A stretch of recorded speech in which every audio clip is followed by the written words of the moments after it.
If you need 3 paragraphs to explain one decision, people do not hear confidence. They hear fear.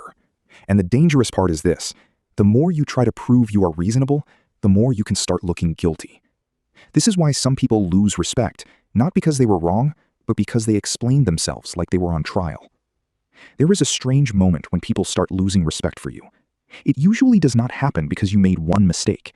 It happens after you explain the mistake for too long. You say one sentence to defend yourself, then another, and without realizing it, you stop sounding clear and start sounding guilty. Most people think explaining themselves makes them look honest, but in many situations, over-explaining has the opposite effect. It makes people feel like you are asking them for permission to believe you. And the uncomfortable truth is this: people do not respect the person who tries hardest to be understood. They respect the person who can stay calm when they are misunderstood. Think about the last time someone accused you of something small. Maybe they misunderstood your tone. Maybe they questioned your decision. Maybe they made you feel like you had to prove your intention. If you are like most people, your first instinct was to explain. You wanted to make the situation fair. You wanted them to see your side. You wanted them to know you are not careless, selfish, lazy, rude, or wrong. So you added context. Then you added more context. Then you repeated yourself, hoping the next sentence would finally make them get it. But something changes when you keep explaining. Your words stop looking like clarity. They start looking like panic. This is because people do not only listen to what you say, they read the emotional position you are speaking from. A short explanation says, "Here is the truth." A long explanation often says, "Please do not think badly of me." That second message is what weakens your position. Not because being kind is weak, not because communication is bad, but because desperation changes the way people hear you. The more you chase someone's approval, the more power you give them over your image. And once they feel that power, even unconsciously, they begin to treat your calm like something they can control. This is why confident people often explain less. They are not always smarter. They are not always more correct. They simply understand a quiet rule of human behavior. If your truth needs too much performance, people start doubting it. Imagine 2 people are late to a meeting. The first person walks in and says, "Sorry, I'm late. The previous call ran over. I'm here now." Then they sit down and continue. The second person walks in and says, "I'm so sorry. I know this looks bad, but I really tried to be on time. The call was supposed to end earlier, and then someone asked one more question, and I didn't want to be rude, and then traffic was weird, and I know I should have planned better, but I promise I wasn't ignoring the meeting." The second person gave more information, but the first person kept more respect. Why? Because the first person corrected the facts without surrendering their dignity. The second person turned a small mistake into a trial. This happens in relationships too. Someone says, "You seemed distant yesterday." A grounded person might say, "I was quiet because I had a lot on my mind. It was not about you." But an anxious person might say, No, I promise I wasn't distant.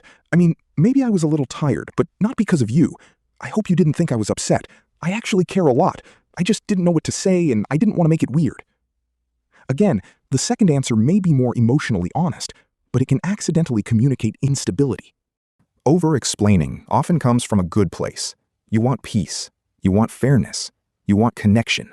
You do not want people to misjudge you.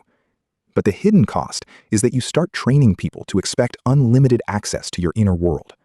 Every decision needs a defense. Every boundary needs a paragraph. Every no needs a courtroom speech. And after a while, people stop asking because they need clarity. They ask because they know you will negotiate with your own confidence. The solution is not silence in a cold or arrogant way. The solution is controlled clarity. Controlled clarity means you explain once, simply, and then you stop performing innocence. If someone deserves context, give context. If you made a mistake, own it. If you hurt someone, repair it. But do not confuse accountability with emotional begging. Here is a simple rule. Give people enough truth to understand you, not enough anxiety to judge you. A strong explanation has 3 parts.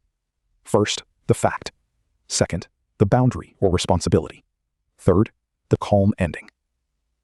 For example, "I understand why that looked confusing. Here is what happened. I will handle it differently next time.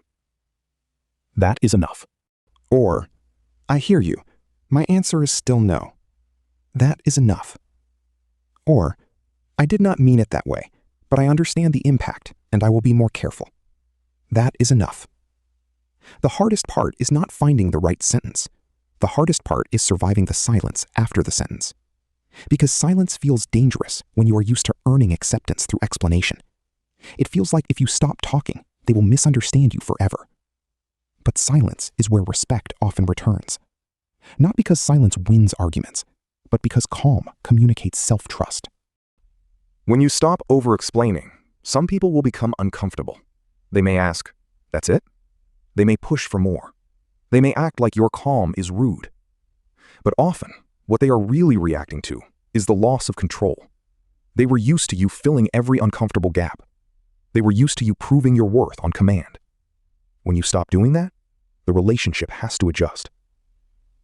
This is the moment where many people fold. They feel the pressure, and they start explaining again. But if you can stay calm, something important happens. You teach people that your words are not a negotiation with your self-respect. You can be kind without being available for interrogation. You can be accountable without being emotionally on trial. You can be misunderstood without abandoning yourself. The goal is not to become mysterious. The goal is to become stable. A stable person does not need every person to agree with every intention. A stable person knows that some people will misread them, and they will still continue with dignity.